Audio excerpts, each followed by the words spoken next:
Hi, so welcome to Fashion Insiders with Fern Mallis on Sirius Stars 106. We've been covering Fashion Week all week here in New York. Every day I've been running around in the tents downtown at all the piers and great, fabulous locations all over the city, seeing I can't even remember how many shows, but if you've been listening to Fashion Insiders all week, you've been following my trials and travails and fun I've been having seeing the collections. But we're bringing you today a very special show, very relevant and very important. We're not talking to a designer, we're talking to four industry leaders because we think that there are a lot of people out there who have a lot of questions about I see all this fashion stuff. I want to be a designer. How do I do that? Or what do I have to do? Or where should I go to school? Or do I have to go to school? And how do I raise money? And how do all of the questions about how to be successful in this business? Because it is very difficult to be successful in this business. So with me today, I have four fabulous people, all colleagues and friends, and I'm going to introduce each one of them and let them each say just a tiny bit about what that means to be a designer in the business and what they do and how they participate, and then we'll have a dialogue going. So first, I'm going to introduce Lois Herzeka, who is the co-head of Global Fashion and Retail at Gibson Dunn, which is one of the major heavy-hitting law firms here in New York. And she is the author of a book just coming out right now called Fashion Law and Business. I would say you can't start a business without having a good lawyer. So, Lois? I think you're absolutely right. And I've been representing fashion designers for over 20 years. And I think it's so important to get legal counsel early so you don't make a mistake that can impair your future career and hurt you financially, personally. So I encourage people to read my book and also to really consult a lawyer at the very earliest stage of their business. And there are plenty of places where you can get pro bono legal services. No, we like pro bono. But Lois's book is it's like going to law school. So I we'll talk about how to get that book in a minute. I have Gary Wassner, the co-CEO of Hilden Corporation. That's one of the places that you want to know because they kind of have the money and help designers. And I see Gary at all the shows looking at all the young, fabulous designers, many who he's been very responsible for uh, their success. So, Gary, tell us a little bit about what Hilden does. Well, we like to call ourselves entrepreneurial financiers. In fact, my business partner, Jeff Kappelman, has been using that phrase for the past couple of years because it really defines what we do. We like to find talent. We like to nurture talent. Talent requires, in this industry, proper financing. And we also like to encourage young designers who have that talent to hold on to it in terms of ownership, to maintain equity as long as they possibly can, not necessarily look for outside investors, but find ways to self-finance their business through companies like ours, where we do not take equity and we build the value and help them build the value of their brands until they reach a point where it makes a lot more sense to bring in private equity or larger banking situations. And every step of that way, you advise them to have a lawyer looking at all those documents, Absolutely.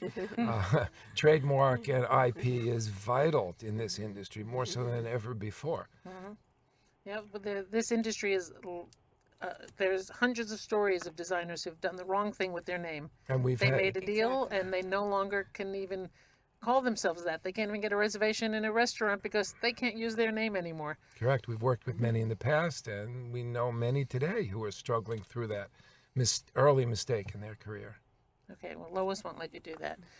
Next, we have Michael Fink, who is the Dean of SCAD, which is the Savannah College of Art and Design, one of the preeminent schools. Not everybody goes to school at Parsons or at FIT in New York. There is some fabulous fashion programs at SCAD. And Michael, also before being the dean at SCAD, was the fashion director at Saks Fifth Avenue. So he knows a few things about the fashion business. And he's the guy who, when these people, well, used to be the guy at Saks, when all these people give you all the advice and set up the business, you wanted Michael to like it so that it would get into Saks. But now he's training a new generation of the people that will all hopefully at some point be your clients.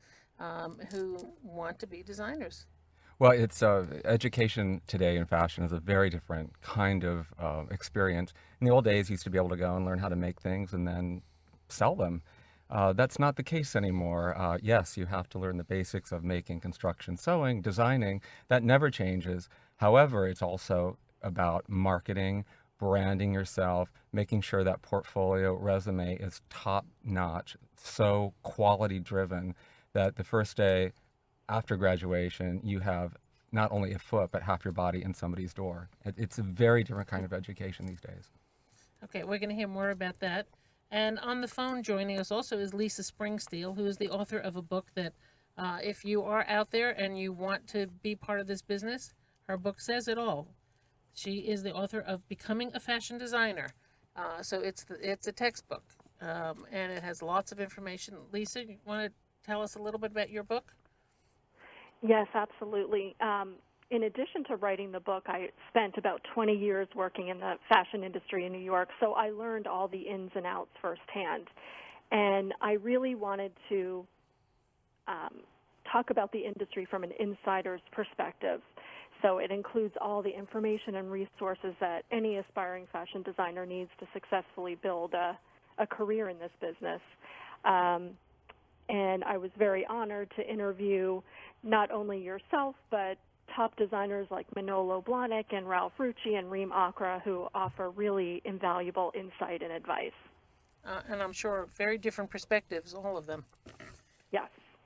So, while we have two authors here who have books who can help us, what really is, well, who else has a book? Gary has a book. Tell us about your book, Gary. It just actually came out during Fashion Week. I wrote one of the chapters on financing fashion. It was commissioned by the ABA, American Bar Association, and it's titled The American Bar Association's Guide to Fashion Design. And it just was released and is now being distributed. And each chapter is devoted to, one is copyright and trademark. It's not meant to replace a lawyer by any means. It's meant to give the designer or the entrepreneur the guidance when they speak with their attorney. And it's written by some of us. I am not an attorney. Many of the authors of the chapters were not attorneys. So this is really for the young designers so that they can be prepared when they do go to the lawyer. Okay, so now we know there's lots of books people could read. But to be a designer, before you get to the book, Michael, what's the most important thing? The most important thing, passion. If you don't have passion and drive to be in this crazy business we call fashion, you are not going to make it. It's not good enough that you just want to create. You have to create with incredible dedication and just wherever that passion comes from inside. It is your voice that you are trying to have your customer, your consumer, understand what you're thinking and how it's going to address their way of living. It's an incredible burden to hold on one's shoulders. Mm-hmm. I mean, the making of it is almost the easy part. Well, talent clearly is the number one. You have to have talent. You have to have the passion to follow through on that talent. But how important is it to go to? Well, let's say you have all these young students from all over the country that come to SCAD, and many from the South. But I mean, do they come in the door with a certain style and look, and you go, I can tell they're going to be creative? You cannot tell. That's the pleasant part of this whole process, I think. You can see somebody come in totally styled and think, oh my God, they get it. And then you see their actual work and they're clueless. And the reverse is absolutely true. But that idea of coming into an educational situation to expose yourself to an entire world at such a young age, and that's really one of our jobs, is to get them out of the mall, get them out of their own closet, and get them to see the breadth, the global breadth of what's happening in fashion. It's not just about New York or Paris or Milan. It's about what's happening in China. Pick a city, any city, it's all happening, and to open their eyes to that. But how do you open their eyes to that? These now, certainly with the internet and the access everybody has, there's no excuse for not really knowing what's going on all over the world if you love fashion.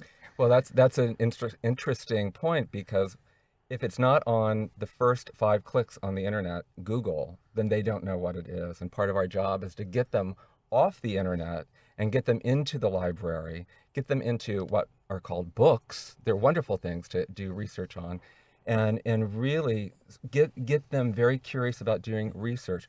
Also, with an international student population, we get so many different kinds of fashion design aesthetic in the classroom, that you have a South American aesthetic, you have an Asian aesthetic. So all of this is also melding into the classroom experience for the student. What is a foundation course for a fashion designer, in a student who wants to be a designer? I mean, what are the things they all have to study and to get? Every student at SCAD takes the same first year, which includes 3D design, sketching, color theory. That's any design student at SCAD. But then in terms of fashion history, textiles. It sounds really exciting, and it is.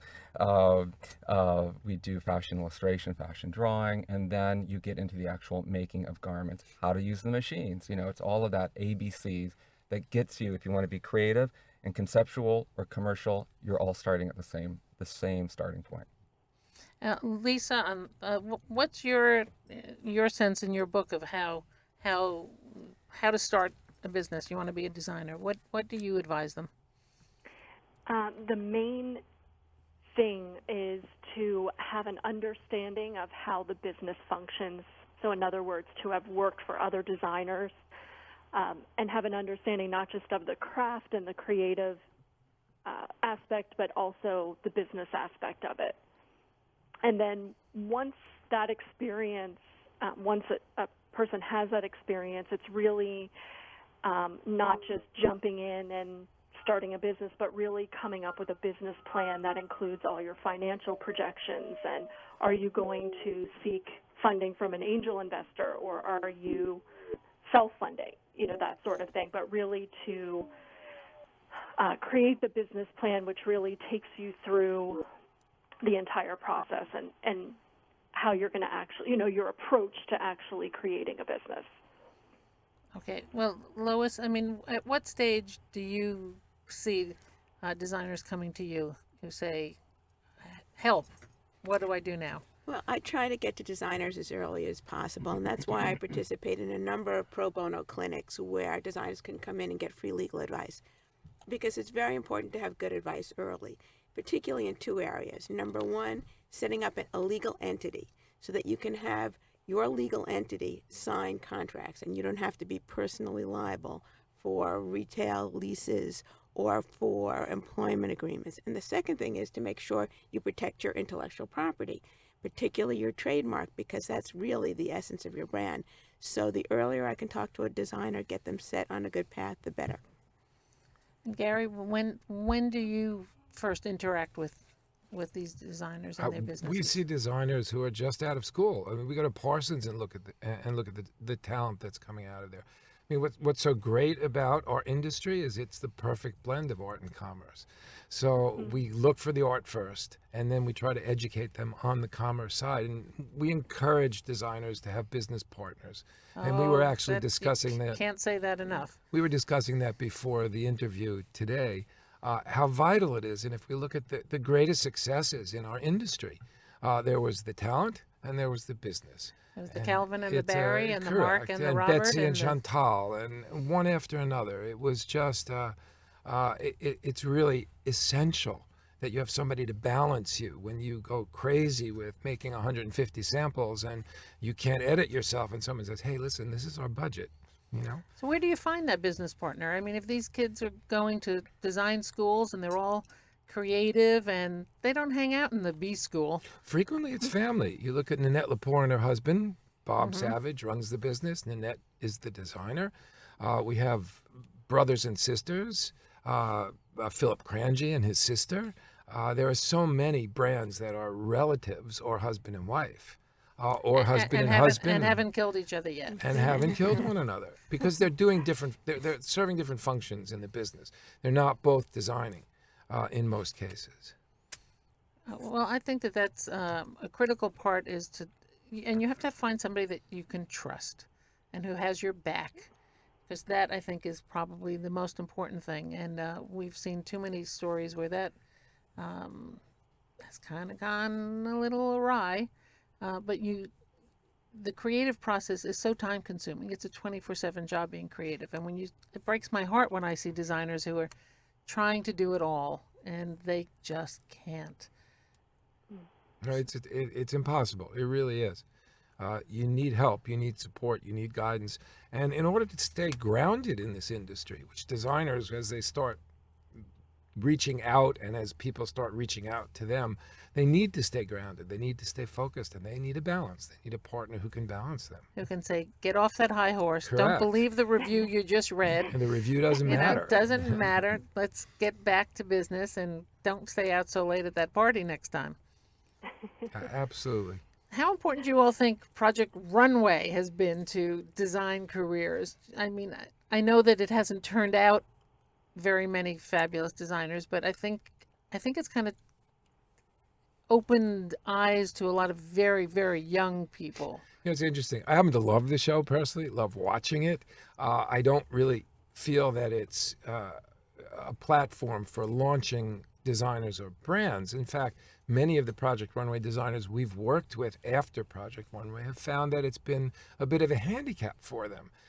There's a different credibility factor that they seem to have lost by virtue of being on a reality show.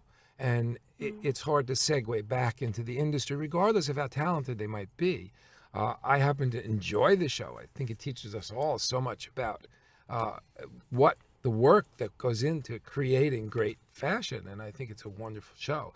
But as far as launching a career in fashion, I don't think it's been terribly successful. Well, maybe Christian Siriano might be the one exception to Right, the, and his show was great the other Yes, night. yes, he did a beautiful show. He's very, very talented. yes, the fierce one, right? I have to say, for me, it's a 50-50 love-hate thing for educating the public about what might be perceived as going on behind the scenes. It's incredible. But the hate part of it is it's a game show. It's Yes. not, we're not under 24-hour restrictions, on purpose anyway. And you don't necessarily have to make clothes out of rubber tires. Exactly. You know, the part that I think we were all talking about earlier is that, you know, if you're not designing for your customer instead of a stunt, then you're completely missed the mark. And as my former role as the fashion director at Saks Fifth Avenue, I would say very few in those first 5 seasons of Project Runway actually came through our office with complete collections to show us. And that was the eye-opener for me. They were not ready to take legal advice, management advice, and think about, how do I form a company and really market myself? Mm-hmm. So what advice would you give some young people coming into who want to go to school? They want to learn. What should they look for in a school? How do you pick the right school for you? Are there different energies around the country and different sense? Oh, definitely. That's such a loaded question. Do you want to be in a big city? Do you want to be in a smaller city? Do you want the energy of a New York? Do you ever intend to actually do your business in New York? You don't have to anymore. You can be almost anywhere, and online, of course. I really think it's about finding the energy is absolutely correct about the city, the location, and the faculty that are involved in your entire educational process. At SCAD, I have all full-time professors, they're not adjuncts, so those professors are with our students almost 24/7. And that's a very different experience than when you have adjunct professors or part-time professors at another school. It's just, it's that weighing. Well, and Michael, when you said, it's about having a great portfolio and being able to present stuff. Lois, what protection do some of these people have when they're young designers and they have a beautiful portfolio and they go to show it to designers?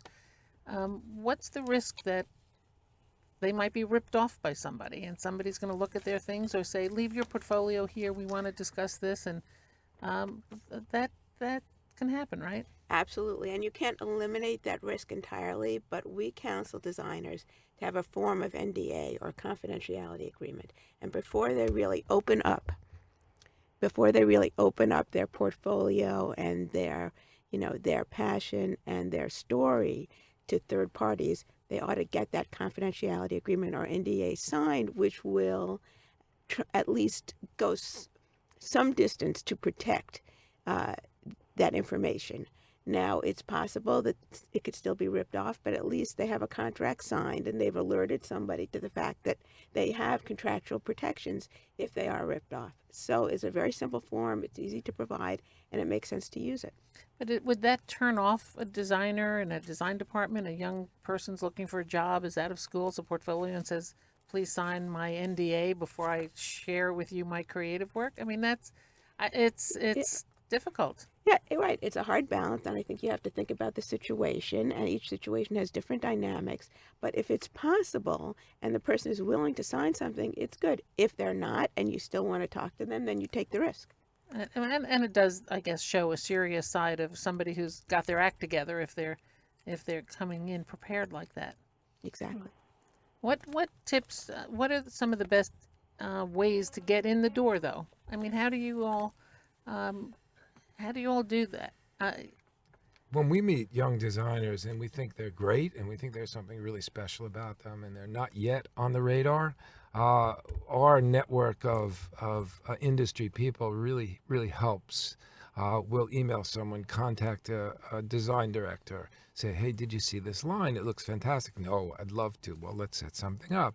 I mean, I think there's so much in the industry where we can help one another, and we all do that. Nobody is trying to forge their path all by themselves. I think people are very cooperative today, much more so than I ever can remember in this industry. But if there are talented people around the country or around the world and they want to get a job in New York, they want to work for a designer, how do they do that? I mean, what advice do we give them? Intern. But even to get a job as an intern, you have to get on somebody's calendar, you have to get an appointment, you have to meet somebody, you have to get your foot in the door. What are the tricks that get you acknowledged? And is it everybody's on email? Do you send a resume? Do you send pictures? Do you keep calling? Well, at the educational level, there are many ways. Number one is networking, no matter what level we're talking about. It's networking. But through student recruitment, student placement services, we have a very active group of advisors that are on the phone continually with companies for internships, meaningful internships. And if you're not doing 2, hopefully 3 internships as a student, your chances are cut way low at that point. And using those internships, using mentors that come to school, visitors. Fern, you've been a visitor many times down at SCAD, and to talk to those people and have your own card prepared. You'll answer, everybody on this panel will answer any student's inquiry. So you have to be aggressive about this. Do you keep calling? Usually you give it a rest, but you have got to make those first steps. Gary? It's interesting. In today's digital world, surprisingly enough, Twitter has become an amazing vehicle for meeting people. Really? I have had, I would say, 25 designers contact me because I tweet a lot about the shows and about the industry.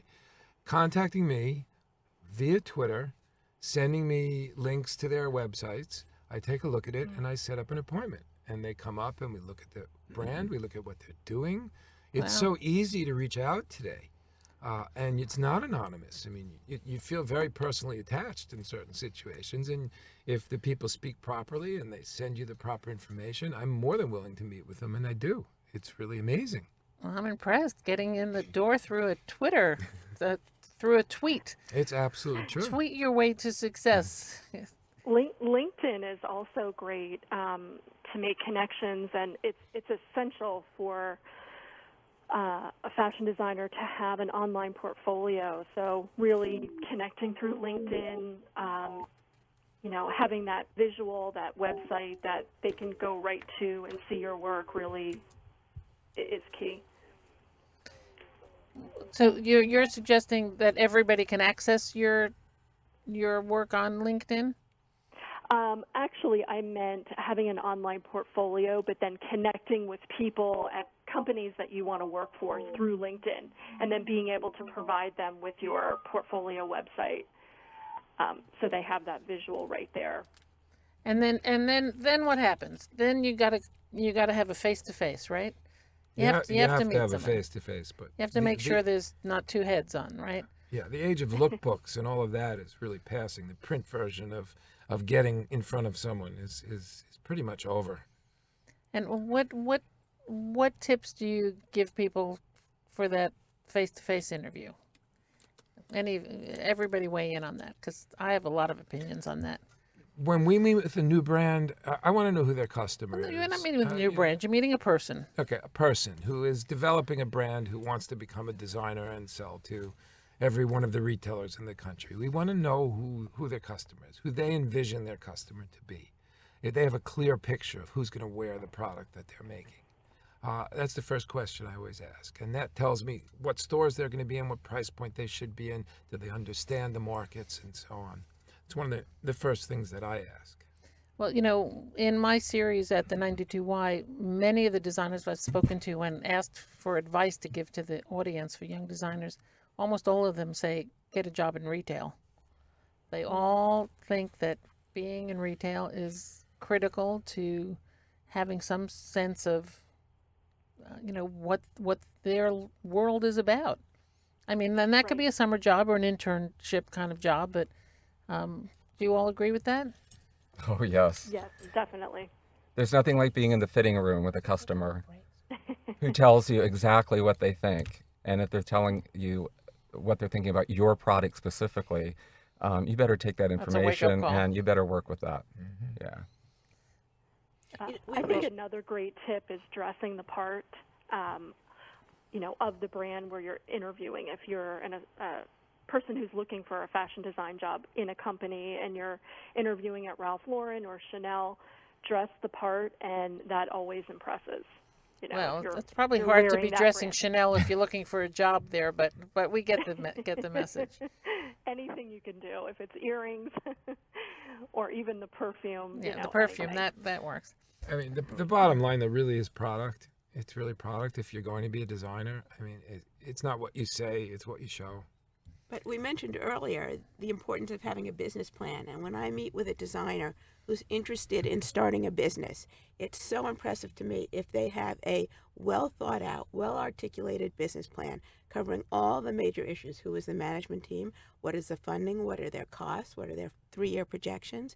It really makes you think that they have done the work necessary to start a business. Oh, I agree with that. I think a lot of people don't do the work that's really necessary.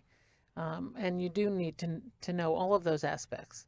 But I also, it's also still, it's that first interview, getting in the door, getting your respect before they even look at the portfolios and the work. I mean, I've sat across the desk from so many people looking for jobs, and and I don't have my list with me, but I have my top 10. David Letterman, how to get a job interview. And I see some young students and young talents coming in, and they're a wreck. I mean, their nails are completely chipped. The nail polish is like eaten down to their cuticles. They look like they haven't washed their hair in a week. And and I say to myself, do I want to have that person working in my office when I'm not? If an interview is going sour, I'm staring at their hands. And I know there are 8,000 nail polish colors out there. And I say, pick one, anyone. Just make it cover your whole nail. Grooming, it's so important. Or particularly in fashion. Yeah, in fashion, absolutely. And articulate what you want. I mean, we even know many professional designers who have a terrible time explaining what they're doing and why they're doing it. I mean, I think it's so important to take those other courses at school. It's really interesting you said that, because you talk today about being the face of a brand and how important it is in this world of instant communication that the designer be the face of the brand. And how can you be the face of the brand if you're not representing it well? So you're absolutely right. I mean, in all aspects, from the very beginning of your career, you need to represent yourself and your brand well, whatever that brand might be. It's crucial. Yeah, you want people to respect you and pay attention to you and fall in love with everything you're doing and become indispensable, in an office or an organization. So let's see, what other tips do you guys have here now for, I want to be a designer. What's the first thing that they should do? I mean, is it get an education? And we know a lot of designers who never went to design school, never graduated from school.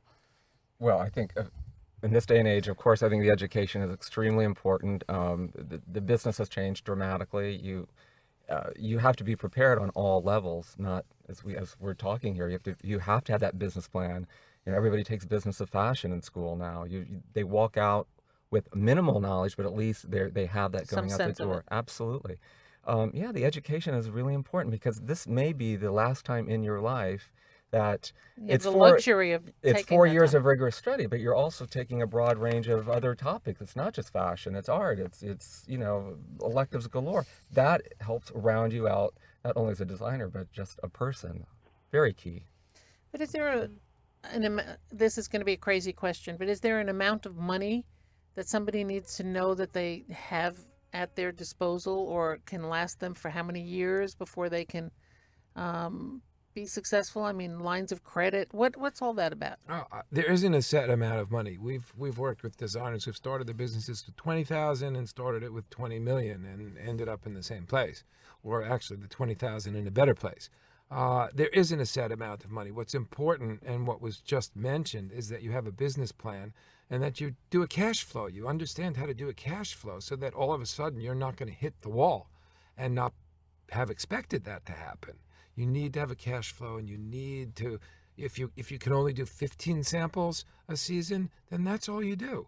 If that's all you can afford, you don't try to do 30 and then have no funds left for production or for second samples or whatever else, or paying the rent. So it's really having that business plan in the beginning, being aware of cash flow. What does cash flow mean?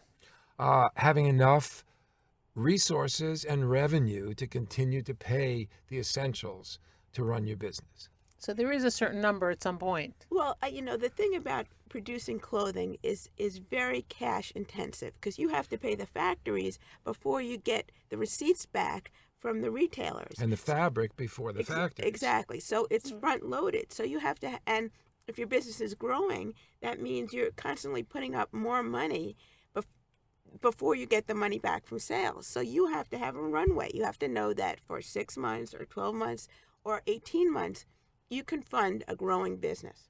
We do a lot of production funding to fill the gap between the order and the time the retailer pays. And yes, absolutely, we're an entrepreneurial industry. How do you get that retailer to pay? That's a problem a lot. It is and it isn't. If you use a company like ours, and I'm not here to promote it by any means, but if you use a company like ours, we check the credit of the orders before the designer produces the product to ship to this store, and we will guarantee the order itself. So when they do ship according to order and sample, if the store doesn't pay, we do. We're actually issuing a guarantee to the designer. So if they take advice, and there are some fabulous stores in the country that don't pay. Don't sell them, don't produce for them. We'll tell them who they are. I mean, I remember days, ages and ages ago, at Barney's, where there was an uproar. All the young designers, all they wanted was to be in Barney's. You had to sell Barney's to be cool and hip, and Barney's didn't pay them. And then I believe it was John Bartlett, if I remember, who really, he had like a standoff. He was hot as a pistol at that time, and he was at the loading dock, and I'm not leaving the clothes until you pay me. And it got lots of publicity and started, it forced the hand at that moment because it was so sad in the industry that people were wanting to be in that sort. Barney's, I apologize, this is not the case now. This was a long time ago, if you're listening. I know you're paying your bills, but and what about consignment? I mean, I hear about a lot of designers It's a terrible business model. Absolutely terrible. So you might as well do just not do it. lend your product to the stores, which is what you're doing. And then you don't know what you're going to get back, and you don't have a secure revenue stream. It is lending merchandise. Okay. You hear that out there? No consignment, anybody. I mean, if you're looking to establish a relationship in certain industries within our industry, fine jewelry is almost always on consignment. Okay. The inventory value is so high, and the designer retains ownership. But in ready-to-wear, by the time you get the product back, if it doesn't sell, it's not worth anything to you any longer. So a straight purchase order is really the only way to go, particularly if you're a young brand. You can't afford not to get paid. And what about setting up your own online shopping and your own, you're making clothing? Can you do it in your garage and make it and, have mom help you pack it and sell it and try to become viral? Does that work? Well, some companies, some designers have been successful selling through Facebook, for example, but it's the exception more than the rule. But to set up an e-commerce site, it requires substantial outlay of funds because you have to have the site hosted, you need the shopping cart element, you have to have the site designed, you have to have fulfillment. So it's not as expensive as paying rent every month, but there are a lot of costs associated with it. And you don't want to have a party and have nobody show up. That's the biggest problem with websites and internet today. But then you find companies like Warby Parker who have created a phenomenon out of eyeglasses and the way they Tell us marketed their product. how that happened. They started online.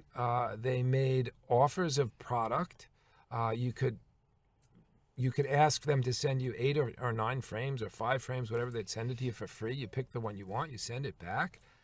They do it all online. They did it all online. You send them your prescription, and their overhead was very, very low, and the volume just grew and grew and grew. And now their retail stores are very similar to Apple stores. You walk in, they walk around with iPads, they take your order. It's really remarkable. Billion-dollar business. I wouldn't say billion-dollar business, but it's a very different model for the eyeglass industry, and it's working really, really well. They make a great product at a very reasonable price, millions of choices, and it's quite revolutionary. And how do you advise designers about markdowns and all of these websites now and the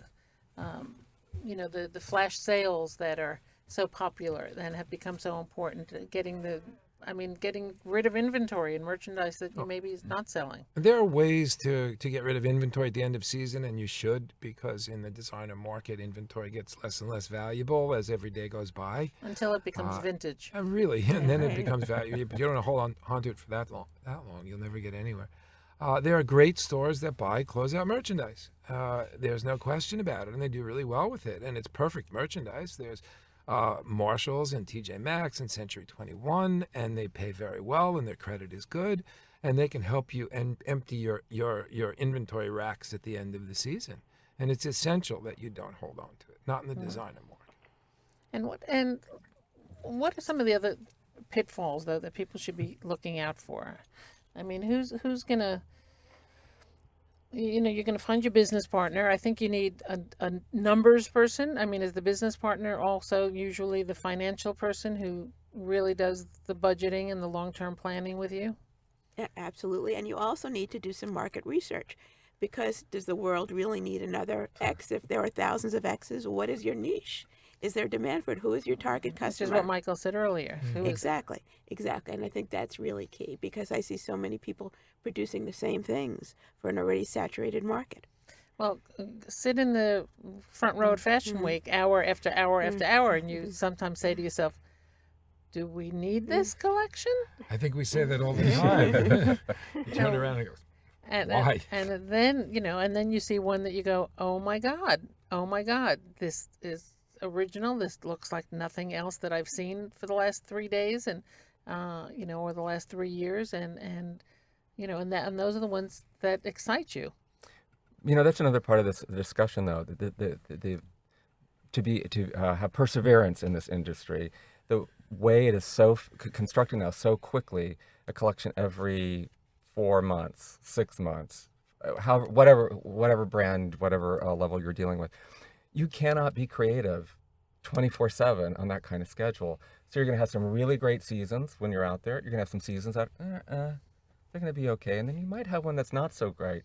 But through all of that, you just have to keep going, and you're going to hit it hopefully more often than not. But to get started up, to get going, you're going to get criticism. You've got to take it, process, and move on. This is true. How important is Fashion Week to all of these careers and young careers, since we're right in the middle of this right now?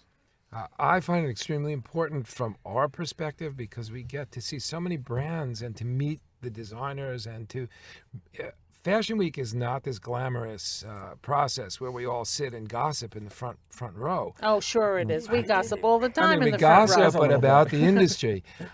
We learn so much from one another during Fashion Week when we're in the audience. What lines are selling, what brands are fitting, what's being delivered on time, who's got an attitude, who is having a problem. All of these things are vital to us when we determine who are we going to fund, who are we going to lend money to.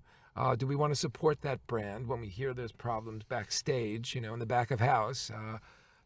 So there's so much that goes on during Fashion Week, and we all get together as an industry, and the energy is tremendous as well. I think it's crucial. I would hate to see it go away. Well, I think there's a lot of questions about it, but I don't think it's going away.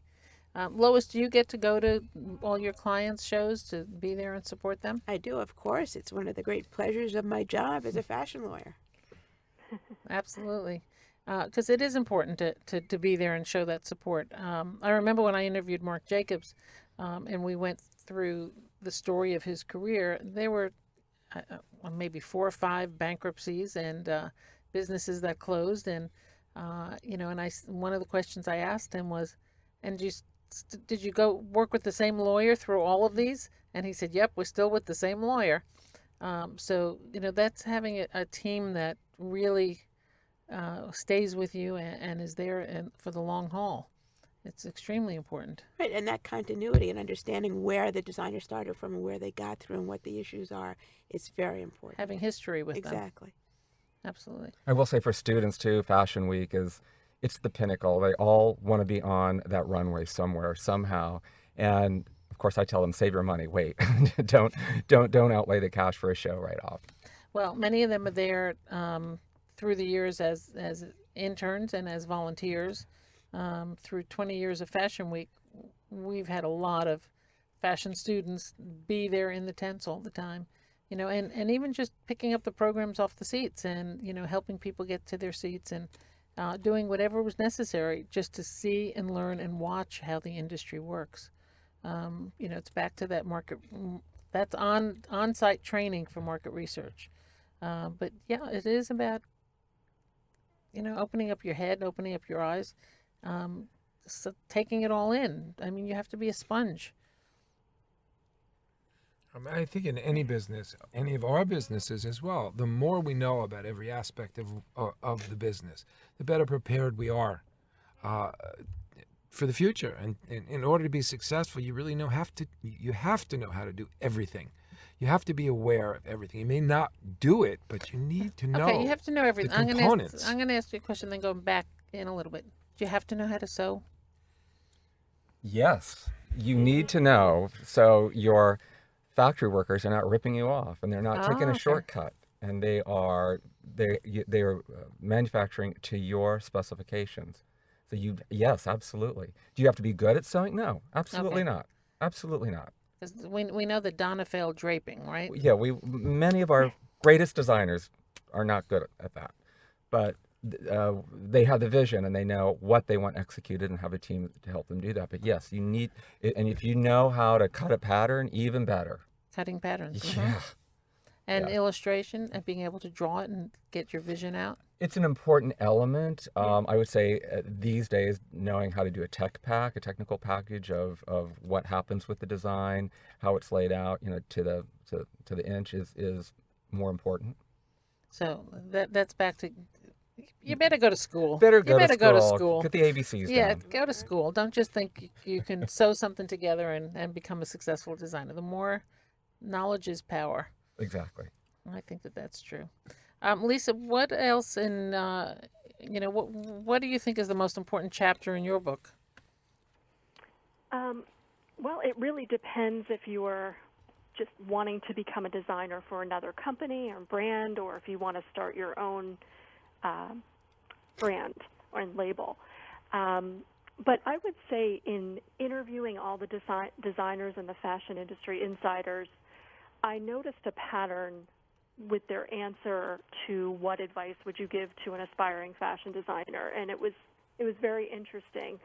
But they all said something which is pretty fundamental and basic, but really important, and that is to have a vision and stick to that vision. You know, don't try to be Tom Ford or Marc Jacobs, which I think is an easy trap for aspiring fashion designers to fall into, but rather, you know, own your vision and carry it out no matter what obstacles you face with it. So I think that's pretty important. Well, it also takes some time to really know and fine-tune that vision. You're a young designer, you try a collection, you maybe don't get good reviews, you know, you switch it around a little bit. But that point of view happens over time. You know, I think, at least. I mean, you can't tell that for a couple of years sometimes to somebody what their strength is. I think they need to learn how to edit, and that Oh, takes edit. Oh, I'm glad you time. used that word. That's my favorite word at Fashion Week. It's so important. Merchandising and editing, it's so incredibly important for a designer to learn how to do. And it's taking a step back and looking at the collection and seeing the essentials in it and seeing the Does link somebody own from that beginning word to edit end. as a label? Lois, can we own that name? I'll take a look and get back Let's to you. take a look at that. I mean, I've sat at more shows where you say, "Oh, edit. Why didn't they edit this?" We need to see every single version Correct. of that and every single color. We got it. We know what we know. You know, sometimes 10 looks can tell you more about a designer than 60 looks. And for a young brand at $2,000 a sample, you know, it's even more important to edit before you go to sampling. You know, edit from your sketches, edit from your ideas, and don't create the samples and edit from them. Yeah, you've already spent the money. You've spent the money and it's gone. And how important is it to get your clothes out there? What about the whole public relations machinery? Getting press, hiring PR people, getting in front of the editors, the bloggers, who matters now? Is it the bloggers? Is it the retailers? Is it the fashion editors? Who do you have to? Some of the most who do you have to intelligent romance? retailers in the industry have repeatedly said that they cannot buy brands unless there's a clear point of view and brand identification. So we're hearing that over and over, and young designers are feeling the pressure to have a brand that's out there, that there's identification so that the stores can buy them. The consumer is very brand conscious.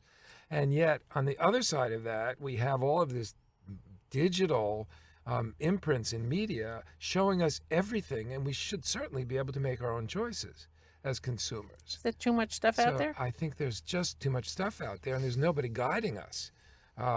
So who becomes the editor of Well, that? it should be our fashion editors.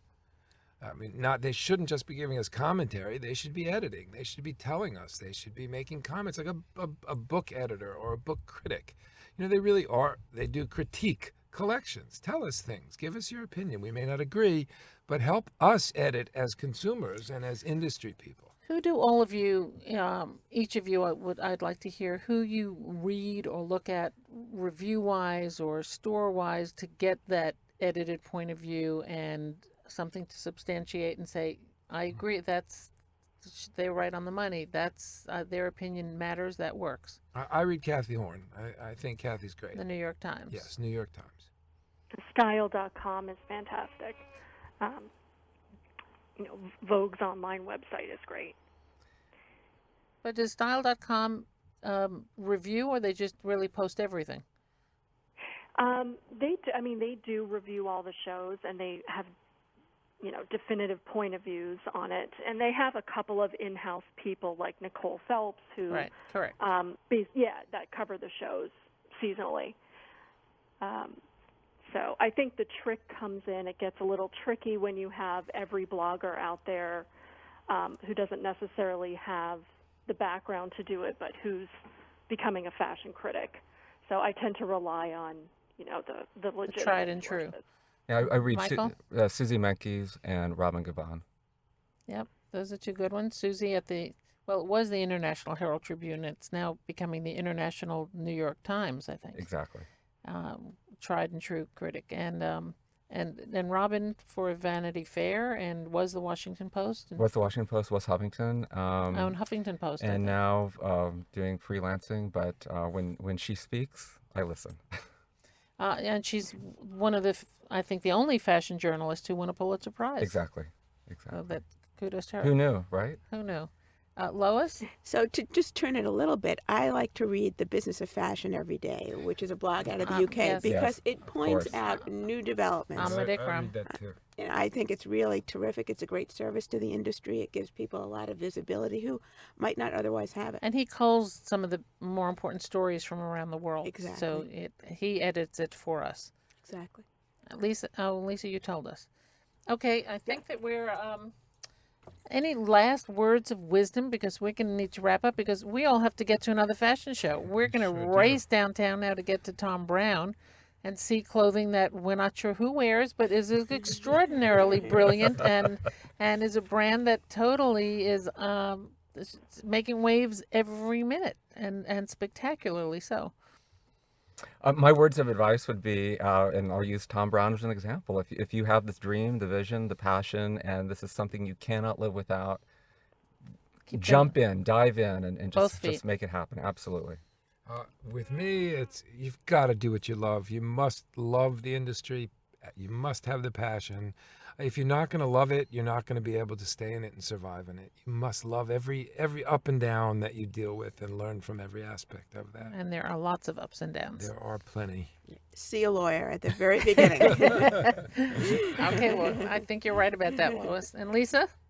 And believe in yourself and never give up, and have thick skin, because you'll need it, but never give up. Okay. Well, thank you all for listening. Thank you all, my guests, for making the time in this crazy week to be here. Keep following Fern Mallis, and at Fern Mallis on Twitter. You'll see all the shows that I'm going to, and on my Facebook fan page. And Fashion Insiders with Fern Mallis all week, running during Fashion Week on, I think, at 11 o'clock on 106. And you'll hear from all the designers and all the people in the front of their house and in the backstage behind the scenes. So thank you all for tuning in. And if you want to be a fashion designer, you just learned how.